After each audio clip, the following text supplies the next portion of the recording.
Welcome everyone, ShockCast Episode 8. My name's Luke Intaldi.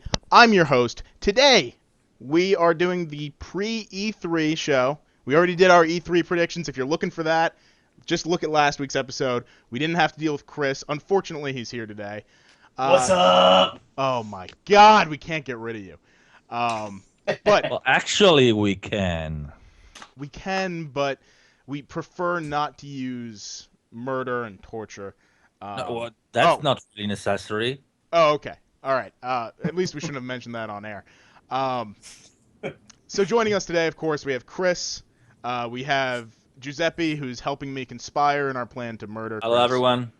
And we have the mighty Ryan Meitzler with us also. PlayStation 5 at E3, I'm calling it. You can't add more predictions. I've told you this once. I've told you this a million times. We have it set in stone. We're going to grade it afterwards. You That's had right, your I guess time. I'll call it. All right. So You today, had your chance. Today, One more. we're going to talk a little bit about remakes and remasters. There's a ton of news coming, a ton of leaks coming, and we're going to talk about leaks as well. Also today, we're doing giveaways. We're doing LetterQuest Remastered for the PlayStation 4, and we're giving away a copy of SteamWorld Heist and the Outsider or Stranger or something DLC. It's something like that, Outsider Stranger. And both of those very generously given to us by the developer. If you want to be part of the giveaways, we try to do them every week. Just come, be with us live every week at Wednesday, twitch.tv, DualShockers live at 8:30. Today we started a little bit late, but thanks for everyone who still made it here on time, and we're sorry we were late. All right, so let's start off with a giveaway. We haven't done that in a while. So the first one will be for LetterQuest Remastered. 4. That's Hold you. on. Come on, I'm Chris. doing it. I'm doing it. I Let's swear go. I could spell the word. Awesome. Seraphim. 3, 2, For the 1. first time you didn't catch yourself. Yeah, that That's good. I just didn't rig it this week, you know. I figured for the first giveaway I wasn't feeling this one, so I'll give it to a fan. Okay, good. I legitimately think this is the first time that you didn't pick yourself. So that's awesome. It is possible that Seraphim321 is just an alternate account that Chris is using right now, so he could just get the codes himself. So, but you know, And here the audio. Are you guys actually? Are we in audio? It says we're in audio. OBS we're using says You better Audio's not screw happening. this up. we can test this out. Someone on their end, let us know if you hear us, or someone who has it open amongst the four of us. I don't have it open. Okay, so we're gonna go. we're fine. It's coming through on mine. Okay, so we're good. Yeah. Sorry, Seraphim. It's all on your end. On the bright side, you do have a free game. That's LetterQuest Remastered for PlayStation 4. Just send a whisper over to someone, or we'll send a whisper over to you, and we'll make sure to email you after the show.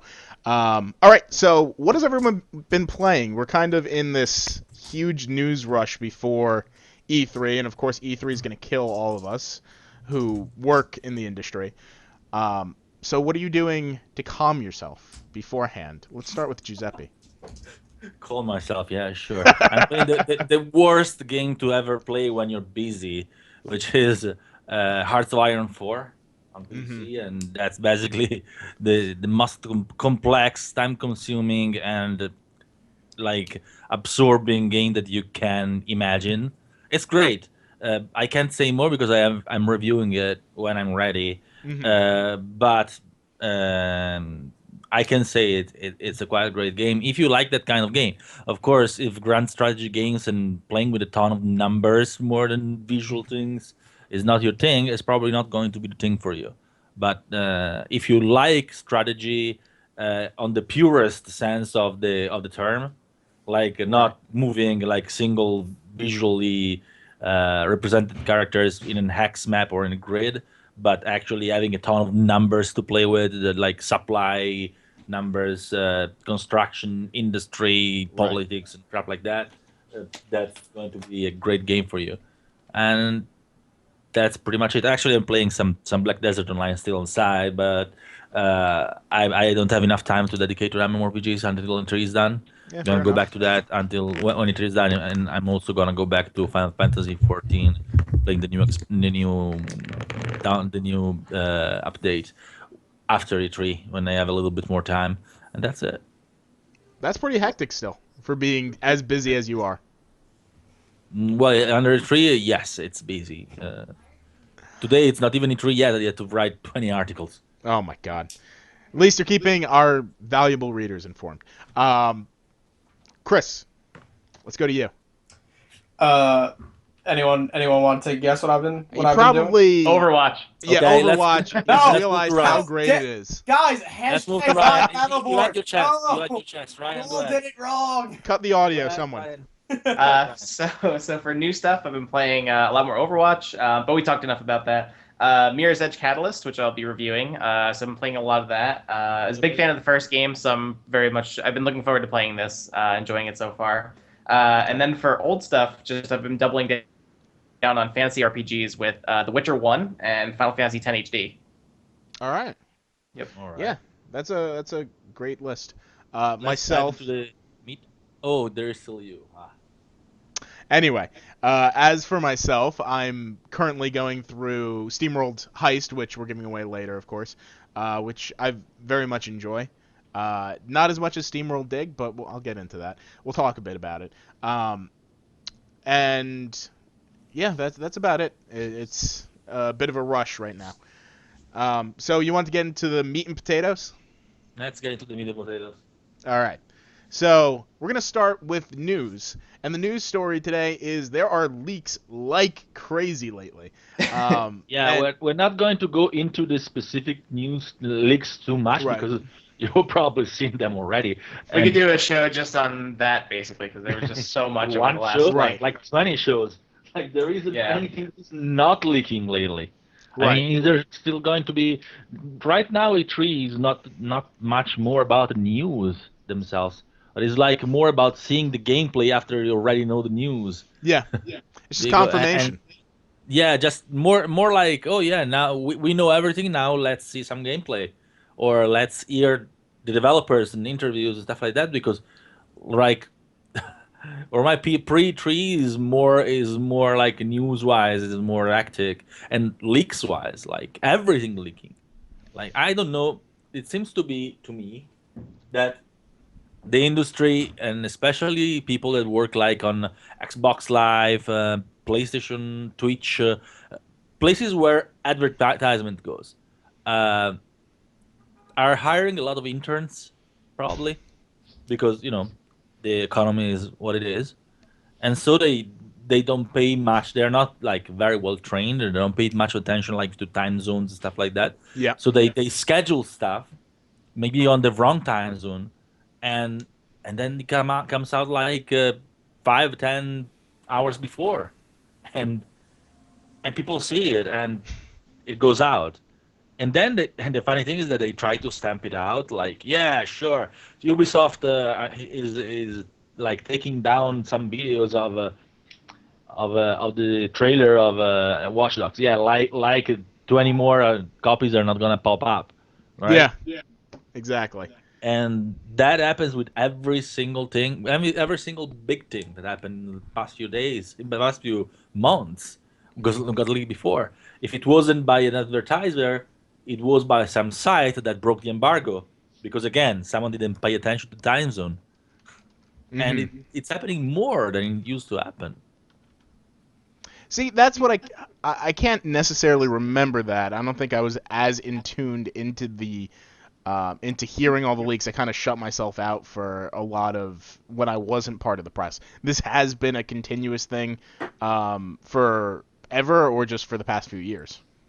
Actually, it's getting worse and worse in like in the past 2 years, something like that. It didn't used to be like this. It was leak, of course. Leaks always existed, but there wasn't as many leaks.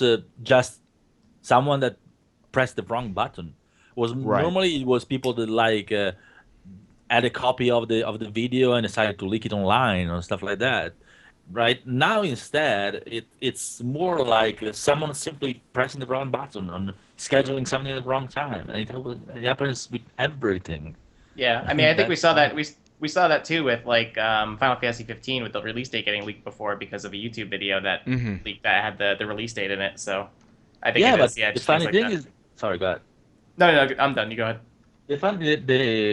Actually, as a news reporter, when I see these kind of leaks, I'm actually sad about it because I know how much time developers and publisher put into creating those reveals, into ramping up the hype a little bit of those reveals, and having them revealed as a leak may be a low quality leak, like this morning's uh, half trailer that came out of Watch Dogs.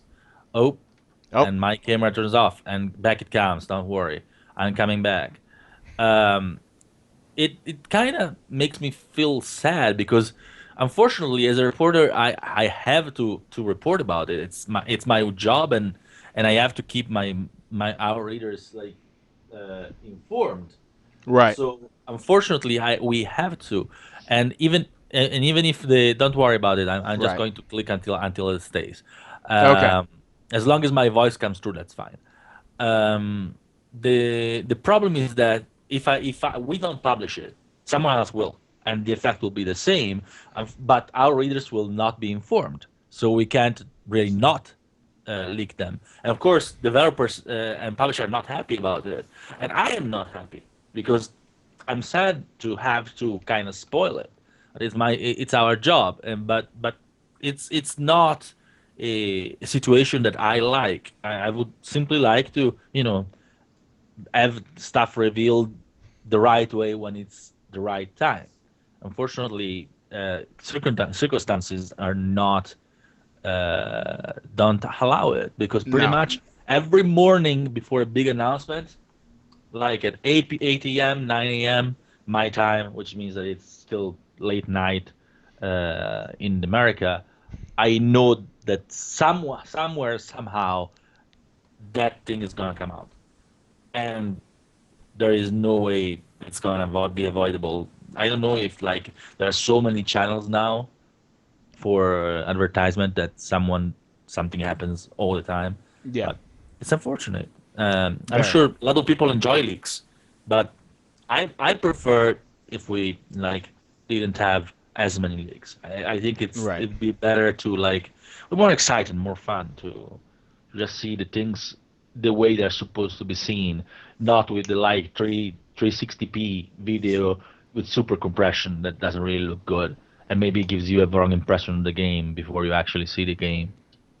Yeah, I think it does like kind of ruin the surprise a bit. I feel like it's the equivalent of like finding out your Christmas gifts early, kind of, is it ruins the surprise. So I feel like that's when something gets leaked at that, it's cool to find out about it, but I think it would be more exciting if it was the big kind of flashy reveal, because then it kind of then when it eventually does happen, it kind of is like, oh well, we already knew about this like a day or two ago. So Yep, Yeah. fortunately, or even just a few hours before. yeah. Yeah, I think it's very unfortunate when this leaks because generally, I mean, while it's all marketing like crazy, the studios themselves have a means that they want to present it. It's kind of shitty. Like if I were to work on a review or an article or a feature story or something, I would be infuriated, especially if it was one I worked on for, let's say, 3 years, if I couldn't present it the way I wanted to. It's something that's undoubtedly part of the industry and helpful to consumers in a lot of ways. Um, but there are times, like when it comes to E3, where it's only a few days away that we'll hear it, and I don't know how much helpful it is versus just pulling for views. But it's something that if a site doesn't report on it, like Giuseppe said, then it's just gonna be reported on by 5 or 6 other sites. Or 5 or 600 other sites. Yeah. Chris, how do you feel about leaks?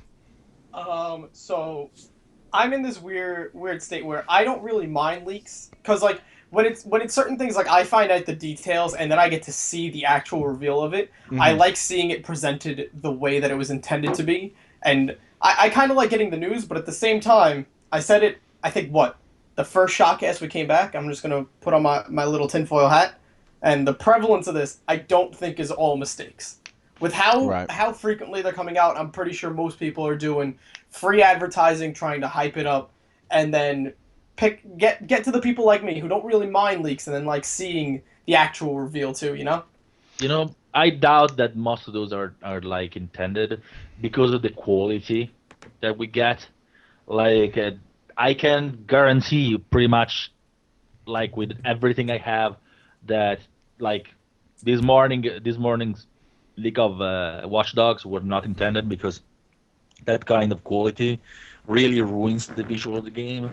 And I can bet my ass that no marketer anywhere, even the most like unscrupulous, would have wanted to show the game in that way Right. because it really looks bad.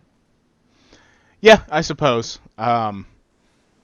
And of course to each their own, but I I think there are some that do feel directed. The ones that we saw today, I'm going to go through very quickly.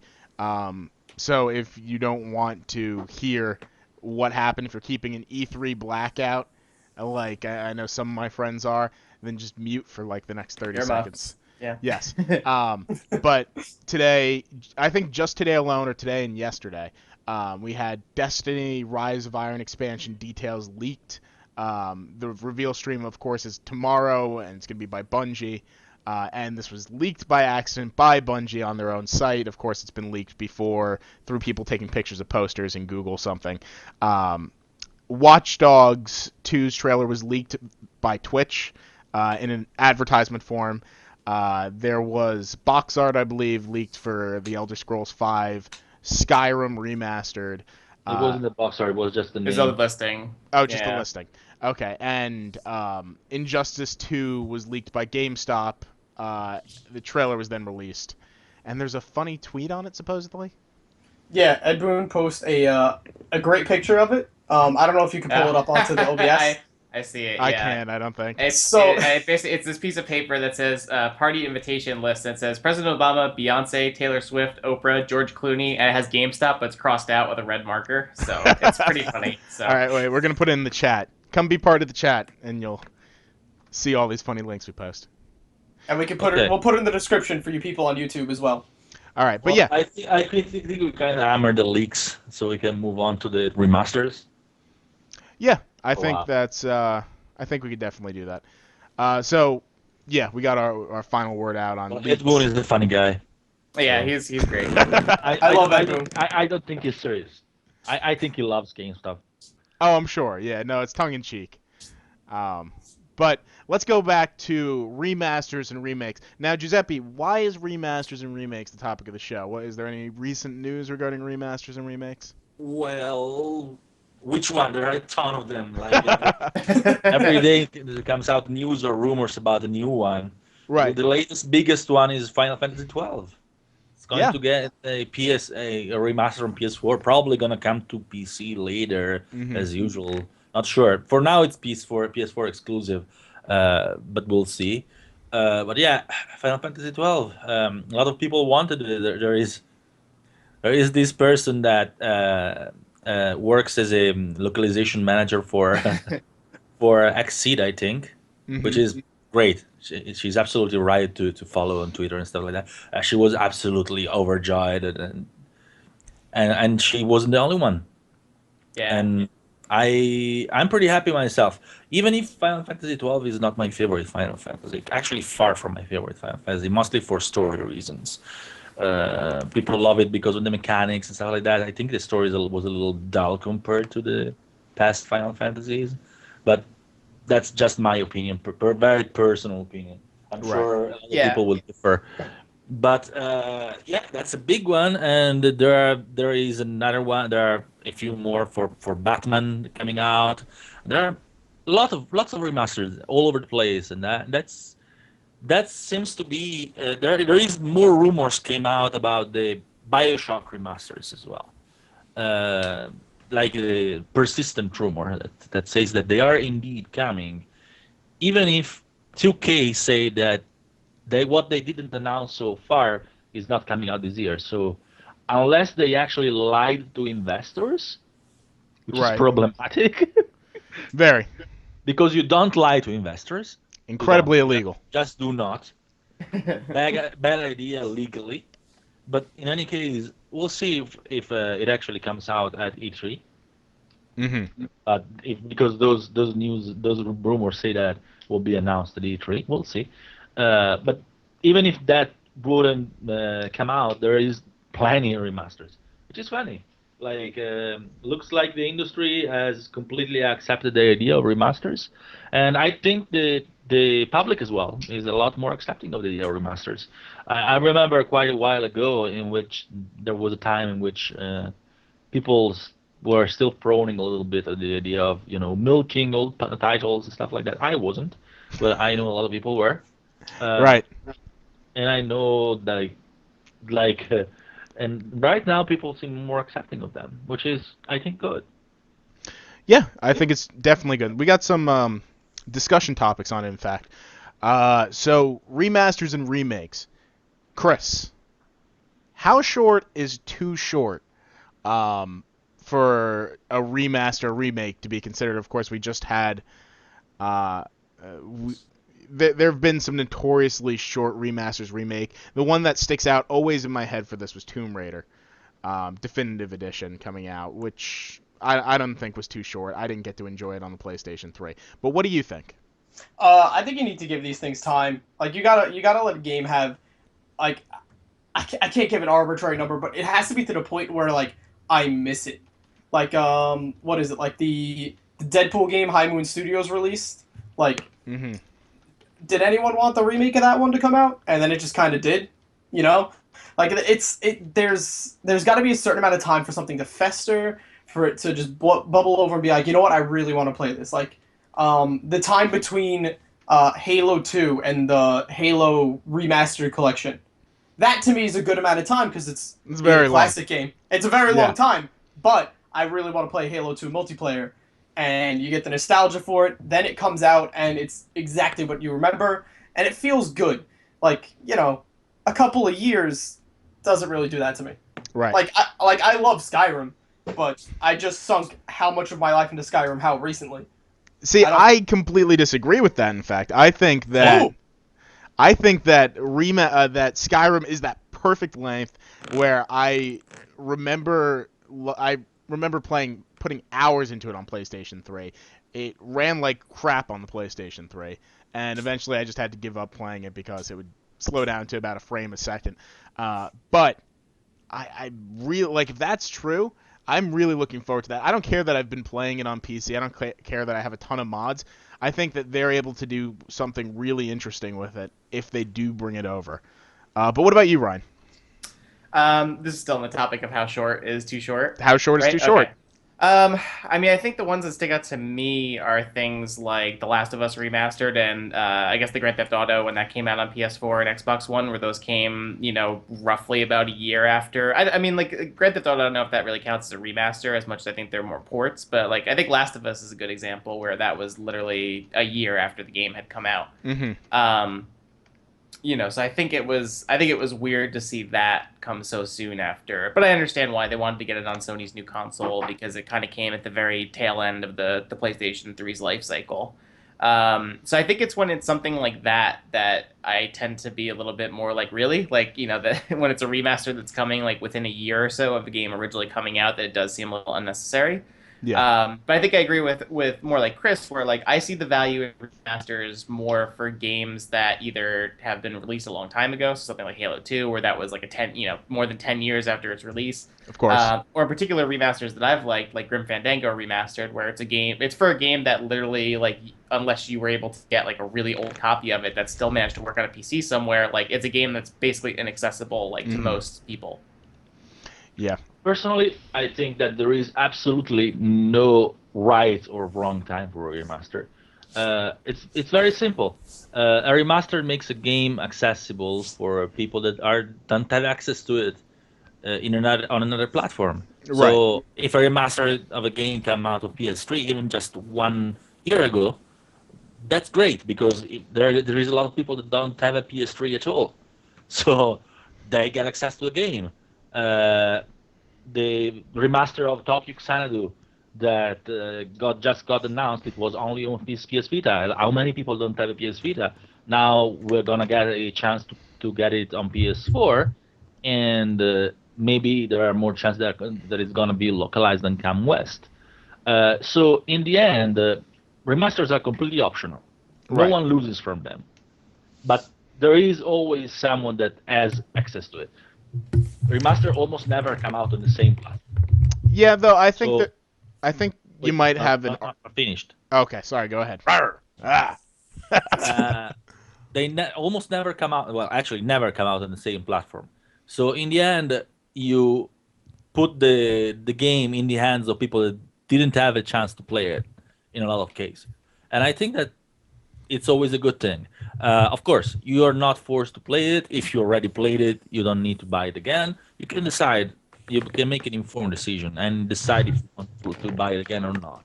In the end, it's good for us. It's good for gamers that they get to access it. It's good for the industry because they get some money that gets invested in bigger projects with a low risk, low effort, and it's always good to have more money flowing into the industry, and that gets to be invested. It's not like most of that money. Of course, some money goes in bonuses, goes in returns to investors, stuff like that, but a lot of that money gets reinvested in bigger projects, and Yeah. also developers. There are big studios that have born and grown on making remasters, and now and after a while they also get into making their own games.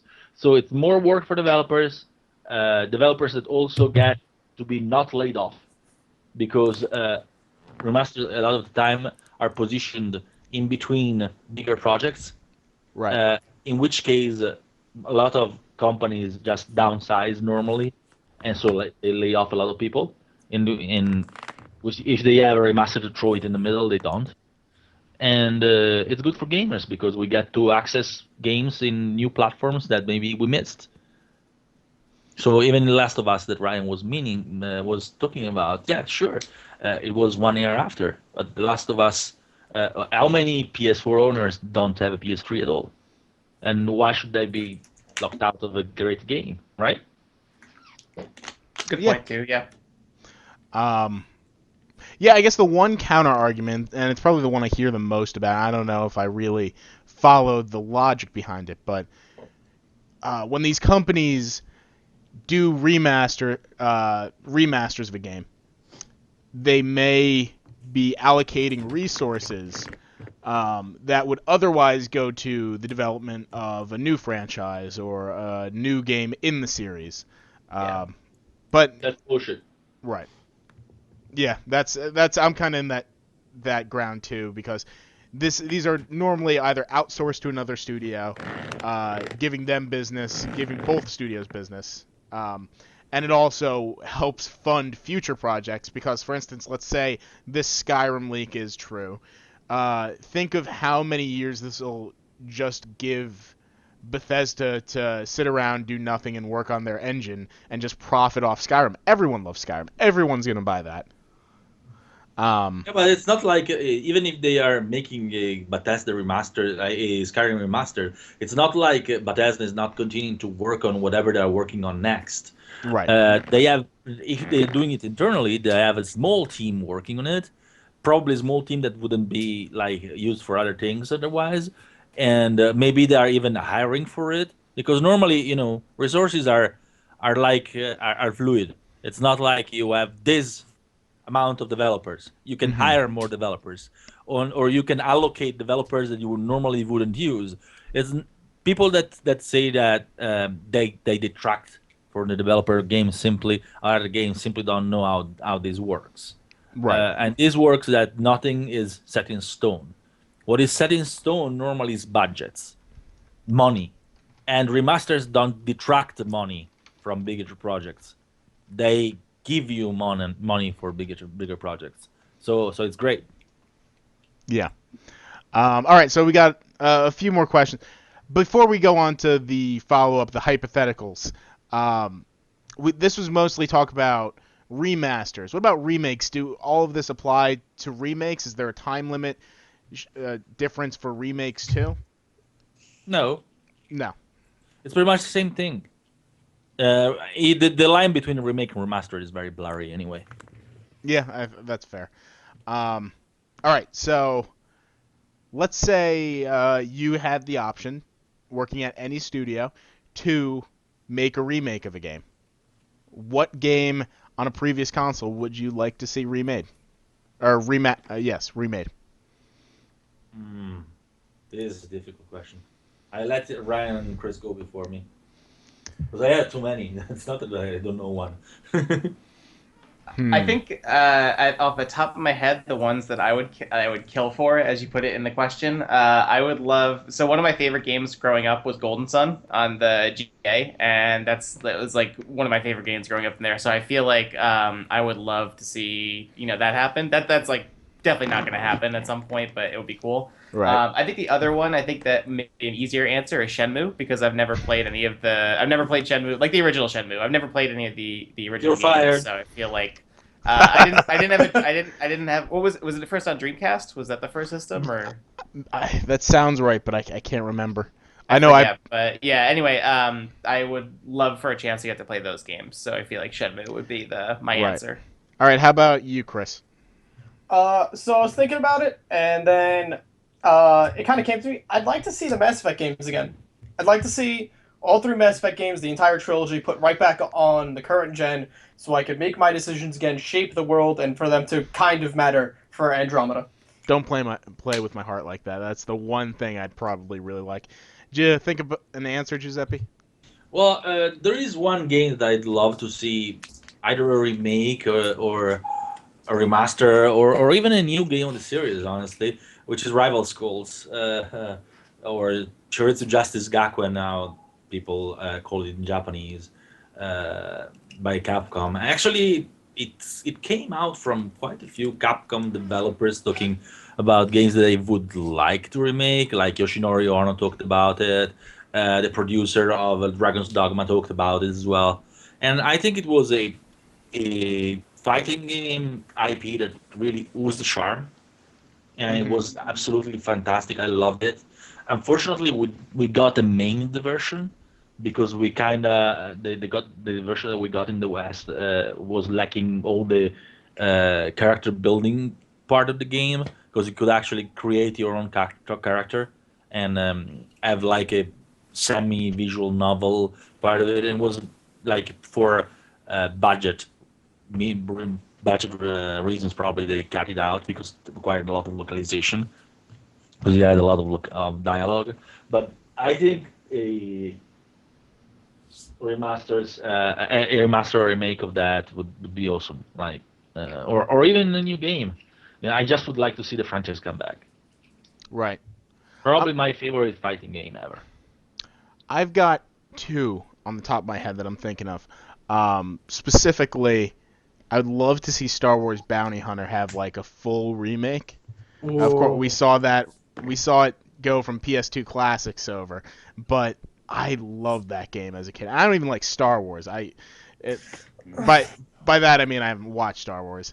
I'm sure I like it if I end up watching it, but I loved that game. That's something I want to see again. Also, just more normal, I think, more generally asked for, is the original Infamous and Infamous 2. I thought they were the by far superior Infamous games, then followed by First Light and Second Son. But I think those are the ones that need to be remastered. I think they're the ones that hold up the legacy of the series more so. I would like to see them remastered, but I disagree that they are worse than they are better than Second Son, especially because the main character was a prick. Well, it's not like it was a prick, but it was pretty dull. He was annoying. He was It very. was kind of like Aiden Pierce. Like everyone kind of hates. Oh, I don't know. I feel like I would take because Aiden Pierce was dull. I take Right. what's Delson over Aiden any day. It was like Bad personality over no personality. like Delson at least had personality versus Aiden. You can say the same about the protagonist of like Infamous 2, though. It didn't really have much, because that's normally what happens when you can mix a lot when you can like kind of mold the character to your thing. They actually managed to do it well with Delsin, but it shows that they had time to practice before. Right. So Infamous 1 and 2 was practice for that mechanic. So I definitely prefer a Second Son to the first two because of the main character. Right. And in the similar theme, I'm going to ask everyone, if they could remake a game, I'm talking like full reboot, kind of, but keeping the same themes or story of the original game, what would you go for? And I'll start it off. I'll give everyone some time to think. And I actually want a Shovel Knight remake. Shovel Knight just came out, but I think it'd be interesting to have the exact same game, the exact same story, in just a different style of graphics. Have it instead of NES, or it was kind of on the board of NES and SNES, have it now in the N64 and PlayStation genre, or technology fields, basically. So that's going to be my first choice, I think. No, that's same for me, same as before. Still, it's the rival schools. Of course. How about you, Chris? Sitting there pondering. So, if it gets completely rebooted, can we make fan bases forget about the old ones? Sure. Then Super Smash Brothers, because I'm tired of hearing people talk about Melee. I'm out.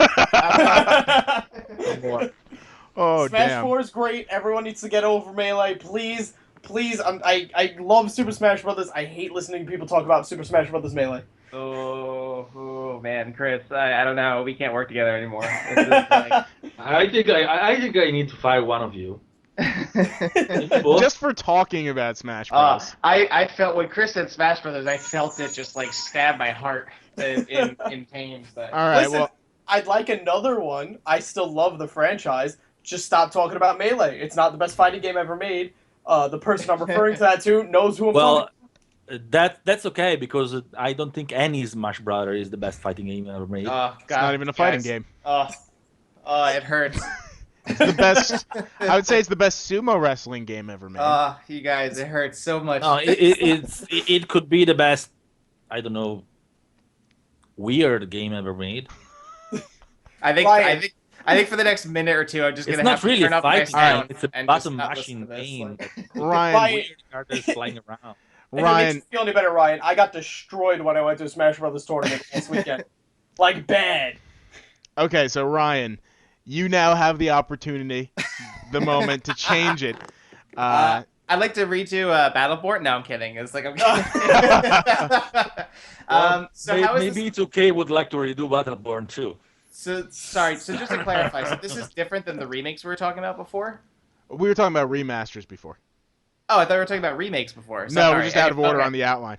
Okay, sorry. Okay, so for a remake, I'm actually gonna steal part of your playbook about Star Wars and go with Star Wars Rogue Squadron because I would love to see a return to Star Wars Rogue Squadron, which Battlefront, I mean, had some cool vehicular stuff, but I feel like I would love to see a return to just kind of straight up, space battles, all that stuff, like in Rogue Squadron, and because that's easily my favorite Star Wars game ever. Okay, you find me another one actually, which is actually better than Rogue Squadron for me, which is X-Wing versus TIE Fighter. I never played That those. one. I've heard they're good, so You're fired. okay. Have you been counting all these, Chris? You're the Kind one of. normally in I'm at charge. 2 for tonight. I'm on a roll, so. I mean, I'm just going cumulative at this point. Okay, so anyway, I think we've exhausted the topic, at least for as long as we want to talk today. We're going to go into review roundup and our favorite segment, 8-Bit Idiot. Following that, we'll do the giveaway so everyone can hold their hats. We've got, as I mentioned before, a giveaway for PlayStation Vita SteamWorld Heist. So review roundup, we only have one review this week, and it's by me. I think a lot of games aren't so much coming out this moment because E3 coming up and that you don't want to be overshadowed. But it was for Letter Quest Remastered, which we had just given away at the beginning of the podcast, Twitch stream. And it was basically Scrabble in an RPG sense with Grim Reapers. Very unique game, really very niche, but it was. I had a party. It was awesome to have at the party where it was kind of a mix of Scrabble and RPG elements where you would build a word and do damage based on how many letters are in the word, and it was kind of like a great time waster. A great thing to be like, all right, well, I'm gonna pop this in for 15 minutes. I'm playing it on my Vita on my way to work. So yeah, I just wanted to throw that in there. Definitely a good game. Great game even. Not amazing, but great. You have to be in the audience though to enjoy it. Like you have to enjoy puzzle slash learning style games. Anyway, let's move on to 8-Bit Idiot. This is everyone's favorite segment where we highlight trouble areas of the industry by proxy of someone who did something stupid this week. Everyone has their stupid days. I make my stupid days. This happens in the industry more than... Dollarance is here. Dollarance is here right on time for 8-Bit Idiots, his favorite segment. So, yeah, this happens in the industry. Dollarance, it's Dollar Airlines 1. Dallo Arlance 1. Sorry Yes. about that. So, yeah, this happens in the industry a ton. We have been doing this consecutively, except for last week. This week, we're giving the 8-Bit Idiot Award to Jim Sterling.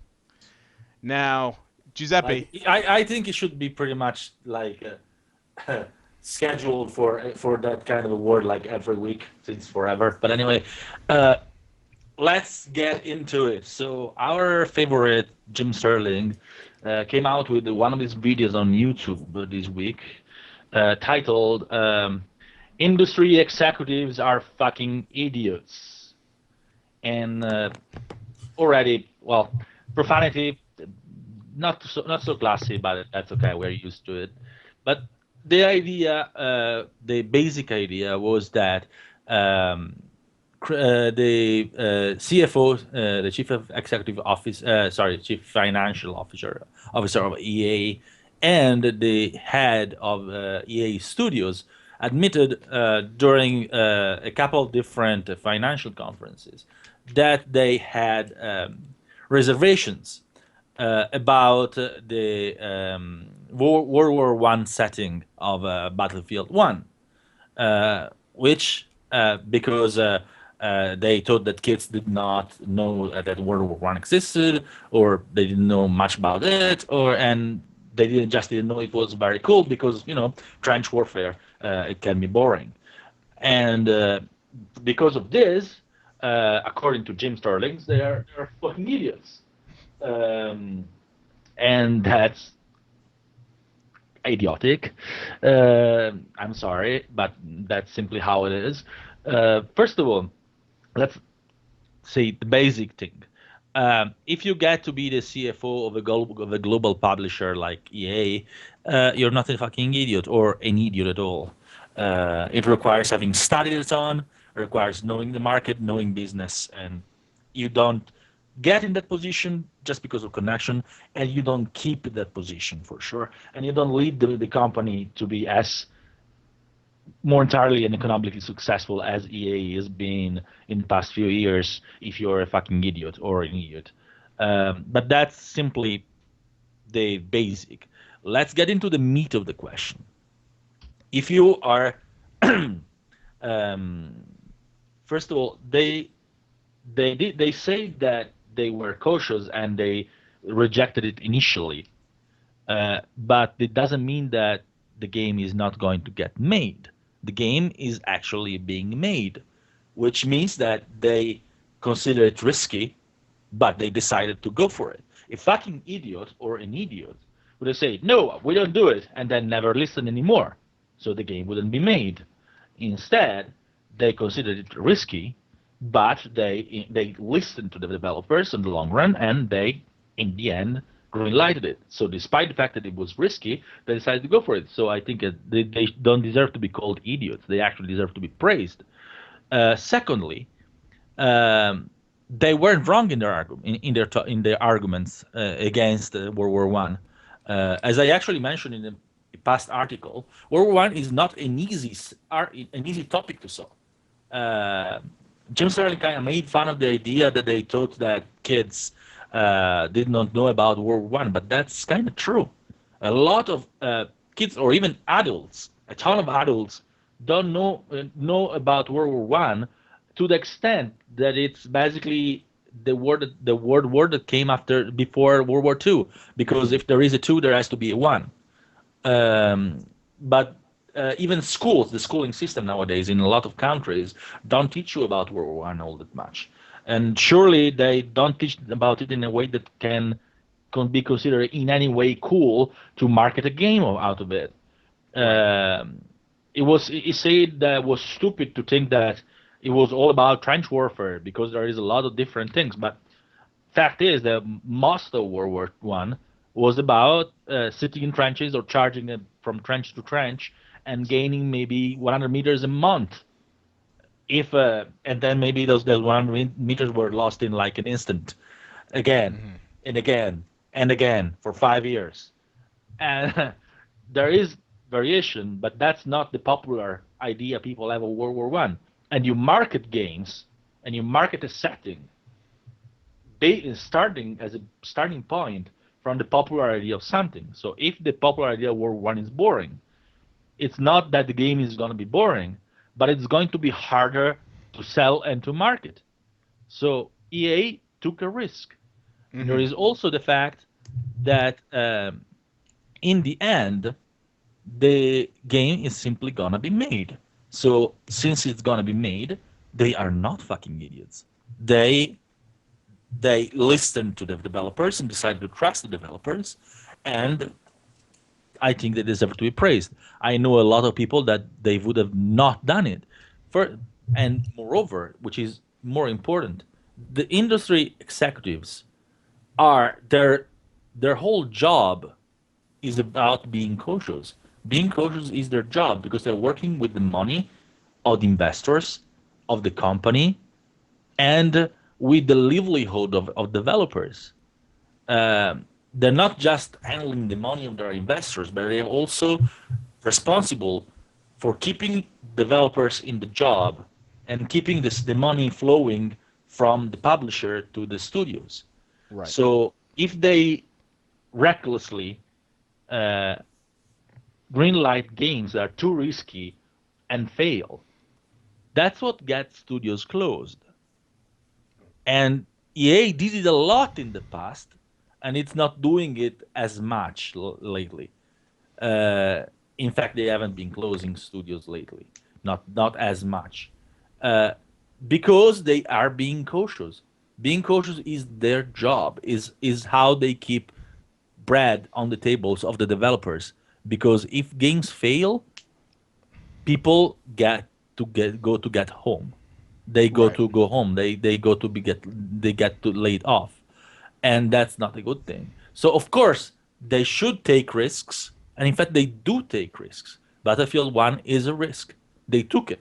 It's not like they slammed the door, they didn't listen, and they never did it. So Right. yeah, that's absolutely mind-boggling to me that someone would call them idiots because they had reservations. They were right to have those reservations because they were absolutely justified. And two, despite those reservations, they listened to the developers and the game is going to get made. So applause for the guys working at EDA. I know they are not very popular in many ways, but they have all my respect for taking this leap and for me or for greenlighting the game. Hmm. So no, they are not fucking idiots. They are, in this case, they did a very very good, nice thing, and I'm happy the game is gonna get made. And I totally understand why they had reservations about it, but I have only praise for actually taking the job and making it. Right. I'm gonna add a few extra points to that. I watched the video and he brings up some points I don't necessarily 100% agree with. He can he Jim Sterling harps the entire thing, the entire show for him uh, about the fact that kids wouldn't understand it, which a lot of people in the comments are already saying is true. I mean, that's a fair point. Kids don't understand it, but he said that that's a fault of EA because they're trying to get around ESRB. No, they're not. They know that kids play it. ESRB is there, so it's not sold directly to kids. Not that kids can't play games that are rated. They just, of course, need parental permission, and a lot of parents are fine with it. A lot of parents give their kids permission. I certainly was playing mature games way before I was 17 in the U.S. Um, Along with that, he also mentions something along the lines of that executives are stupid because of this, failing, I think, to think about the fact that any game that you've ever enjoyed was greenlit by an executive, and some of them are risky games. I mean, you know, not all of them have been really great or really easy calls, and anything that you've liked that you think is experimental or on the fence has gotten that green light from an executive. Yeah, including things like Unravel, for instance. Yeah. And also, I mean, he harps on that kid issue, but that's really the only point he talks about. So But finding, by the way, that kid thing is totally a non-issue. It's like naughty, naughty. You're trying to sell games to kids. No. First of all, when someone, a lot of times, I mean, maybe he's British, so maybe he doesn't understand. But I'm Italian, and I understand it. In the US especially, you use the word kids in a very like loose way. Mhm. Like I'm 30 past. Let's not give my exact age, but if you are 20 or something, I may call you kid. If You've called me kid. yeah, uh, those people are like 50, 40, 45, 50, so they may easily call kids people that are like 25 or so. And besides, even it's not just kids that don't know much about World War One or don't care much about it. It's people that are like in a generation that are 25, 30 years old. Even my generation didn't study much about World War One in school. Mhm. The Not really much at all. We spent like half a day on it, and that was it. Normally, attention get put on like on World War Two mostly, and like aiming on that point to say naughty, naughty, naughty electronic arts, it's like a low blow and like real low blow because it's obvious that it wasn't trying to sell the games to kids. It's simply a matter of using kids in a loose way. And there Right. is another thing too, which is that it goes on the offensive, saying that think about how many great games have never been made because because of executive they decided not to make them, and they decided for you all that instead of you that they weren't good games, and they know nothing. Instead, they should have let people decide. First of all, that's it. And mind-bogglingly stupid argument because if basically is saying that all games should be greenlit, like no matter what silly idea a developer comes up, they should be greenlit because they should let the customer decide. That's the perfect way to get studios to go downhill and into the crapper. Because Mhm. if every game ever pitched got greenlit, like there wouldn't be enough money for them all. First of all, because budget is budget. So of course, yeah, a lot of games don't get released because they have to be selective, because they can only afford making a certain number of games a year. So yeah, executives listen to developers, and based on several direction of advice they get, because they have advisors, they have developers, they listen to their studios, they listen to focus groups, they listen to a lot of people. It's not like it says that they do it randomly, but they don't. They have sources that tell them. They have their own developers that tell them, Right. and and they decided not for in our stead. They decided for their company because their company is what puts the money into it. Mhm. There is a space for ideas to be pitched directly to customers, which in their case directly found the games, which is Kickstarter. Right. But we're not Or talking Fig. about Kickstarter here. We're talking about big publisher that needs to decide on what to put the money, which is limited. So yeah, if you want an environment where the public can directly finance the games and decide what gets greenlit, Kickstarter's for you. but EA is not Kickstarter, or any other publisher is not Kickstarter. So we shouldn't think or even hypothesize that it should work like it Kickstarter. It can't work like that because they have Right. a limited amount of resources, and they have to allocate them, and they have to decide what games to make and not. Thinking that they shouldn't decide for us because they know nothing. They know better than you, James Darren. That's for sure. All right. And go ahead. I was gonna say let's kick the conversation over to Ryan and Chris. They've been mute on this. What do you guys Sorry. think? Are EA or not even EA game industry executives making the wrong decisions when it comes to things? Are they fucking idiots? Quote unquote. Jim Sterling. I'd say no. And honestly, I'm gonna go back to a point that Giuseppe made, where he said that they said no once, but then when they came back, the game was greenlit. So I think the person claiming that the game executives are fucking idiots, you're the idiot for not thinking about what happened in that first pitch meeting.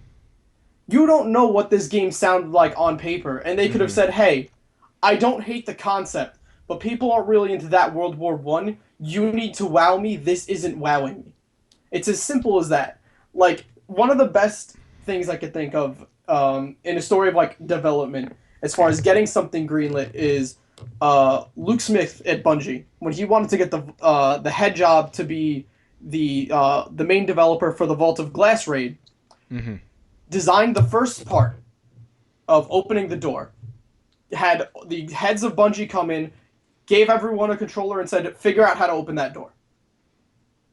And that's how he got them to greenlight that idea.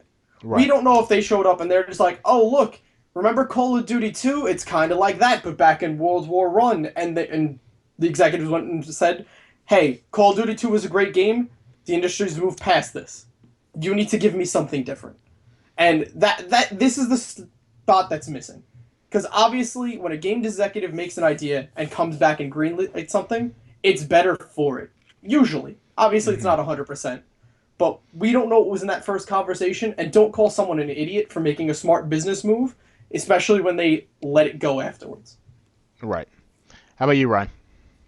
Yeah, I mean, I agree with a lot of those points because, I mean, you know, when you think about it, I think we tend to see even when you say the word executive, you think, you know, people in business suits that have a lot of money and then they just say, oh, we need this, blah, blah, blah. But, you know, I don't think that's the case. And, you know, I think, you know, ultimately these are the people that are driving, you know, that are driving business, that are keeping, you know, so I think when you see that sort of reaction where you think, oh, you know, they're fucking idiots, it's like, no, they're not. Like, they're just thinking of what will drive business, what will get games to sell, what will ultimately keep the company making games, et cetera, et cetera. You know, so I don't like to take that stance where it's even when people say things like, when game developers do something, you know, that isn't right, and they say game developers are lazy. I feel like that's just like a blanket, like, you know, kind of backseat game developer or backseat game executive sort of answer. And so I don't like to take that because ultimately it's like, you know, if you put yourself in their shoes, you'd probably make worse decisions. Like, that's the reason why those people are in those positions, because they're the ones that know what to do and how to drive business. Not to say that all game developers are geniuses or make the right decisions. I mean, there's clearly been times they made mistakes. I think probably the biggest example I can think of that is the Xbox One announcement. Like, I think that was a clear instance of Right. you know, the higher ups not having or not agreeing on the way to sort of push their console out. And obviously we saw that very negatively affect the Xbox One when it first came out, because of this perception that, you know, it was going to be an entertainment device and all that stuff, but not making it. And then eventually that came to Phil Spencer to have to come in and sort of steer the ship back into the direction that they wanted. So I don't necessarily think that executives or higher ups in game companies make all the right decisions, but I think ultimately that's why they're there, is because they're the ones that are trying to sort of lead things toward making a healthy, growing business. Right. Which is what this industry there is. are a lot Yeah. of mistakes made, but that's all industries have mistakes made, and that doesn't Yeah, mean sure. that people are stupid.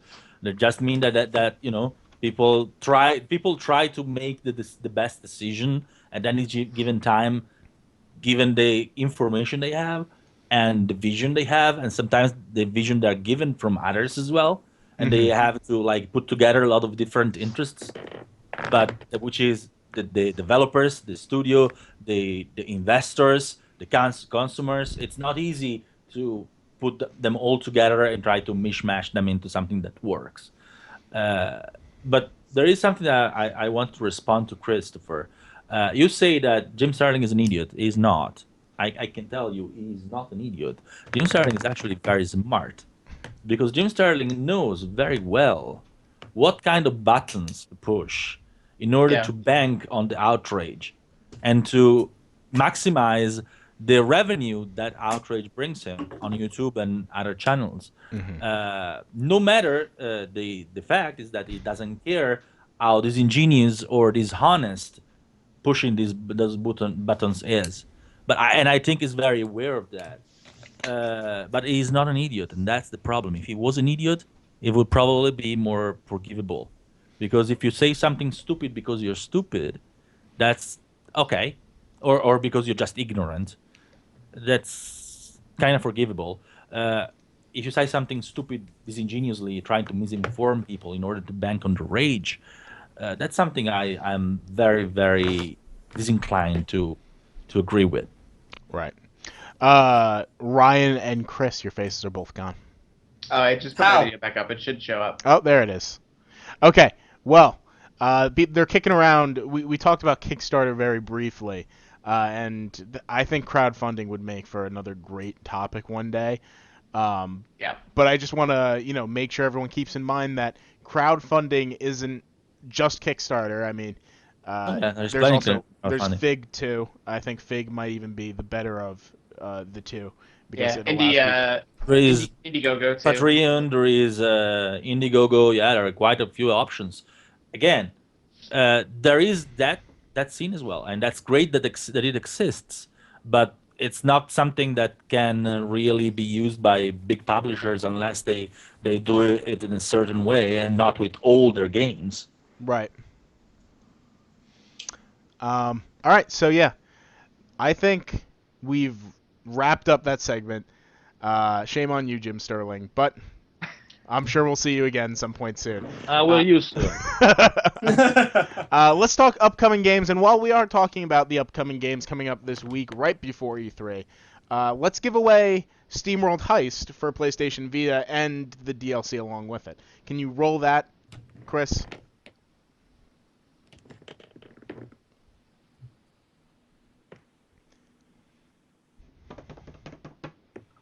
Maybe, hopefully. Can you hear me, Luke? Great. Yeah, I can hear you. All right, cool. You were cutting out for me. Oh, So- can you roll the giveaway? Roll the giveaway. I got you Yep. guys.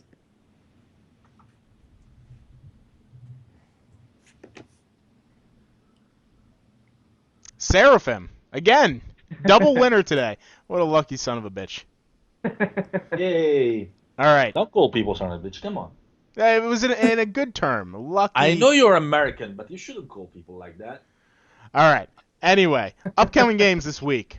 On Xbox One and on June 8th, we have In Between. Also on June 8th, Soul Axum for Xbox One. Also June 8th, Phoenix Furia for PlayStation 4. On the 9th, we have a Game of Changes for PC and Puzzle Labyrinth on 3DS. On June 10th, we have Kirby Planet Robobot, which we have the review on right now for 3DS. Go check it out at the DualShockers page. Ryan wrote it. Very good review. Also, we have Sherlock Holmes: The Devil's Daughter coming to PC, PS4, Xbox One. Grim Legends: The Forsaken Bride on Xbox One, and the Elder Scrolls Online Dark Brotherhood expansion. So yeah, not a ton of stuff this week, but you gotta have that week before E3 to figure that stuff out. Pray for us, please. It is gonna be hell. Make sure, of course, to join us next week. We're gonna be talking about all the good stuff. Might be longer than an hour. In fact, I most certainly is gonna be longer than an hour. We'll try to keep it down. But we will keep it down. It won't be a huge marathon. Let's do the social. Yeah, because we'll probably be exhausted. Right. Let's do the social media plugs. If you're looking for DualShockers, you can find us on Twitter, Facebook, Instagram, over at whatever site /DualShockers. Just look up DualShockers, you'll find us. If you're on YouTube, it's going to be a little different. It's DSTV Originals, youtube.com/DSTV Originals. And for Twitch, come, watch, be part of the show. Join us in the comments section. Be Seraphim321 and win a ton of games. We do this every Wednesday at 8:30 p.m., and we are never going to be late again, or else I'm fired. Over at twitch.tv/DualShockers Live. Finally, you can check our round-the-clock news coverage, reviews, features, editorials over at DualShockers.com. They keep the lights on, and we're going to be going nuts for the next week. So make sure to tune in and figure that and read all of our stuff. And yeah, that's everything. Thanks again, everyone, for joining us. Everyone who's in the Twitch chat. We didn't talk to you much today, but you've been doing awesome stuff, making awesome comments, and keeping track of how many times we've been fired. That too. Yeah, and that too, unfortunately. And thanks, Ryan, Chris, and Giuseppe for being here too. No, thank you, Lou. Oh. If you are interested in following my shitty tweets, go to Twitter and look up Lou Cantaldi. Ryan, what's your? It's at Ryan Meipler. Okay, Easy. just your name. My name. Right below if you're watching the video. And Chris? You could find me at Mr. Moxyments. And if you couldn't guess, I'll talk about Pokemon a lot. Like, a lot. I haven't seen one Pokemon thing. You're fired. Damn it! All right, and Giuseppe, you hate saying down yours. there because even if I pronounced it, you wouldn't probably understand all the letters because there are letters, put them in a kind of random way. One day I will tell you the story of that nickname, but it's a story for another day, for another time. That's for another whole podcast. Yeah. The origin story. Well, it's probably gonna take 5 minutes. It's 5 minutes we don't have. Indeed. All right, so let's end on this. So here we go. We're going into E3 week, everyone. Congratulations for lasting this long in the year.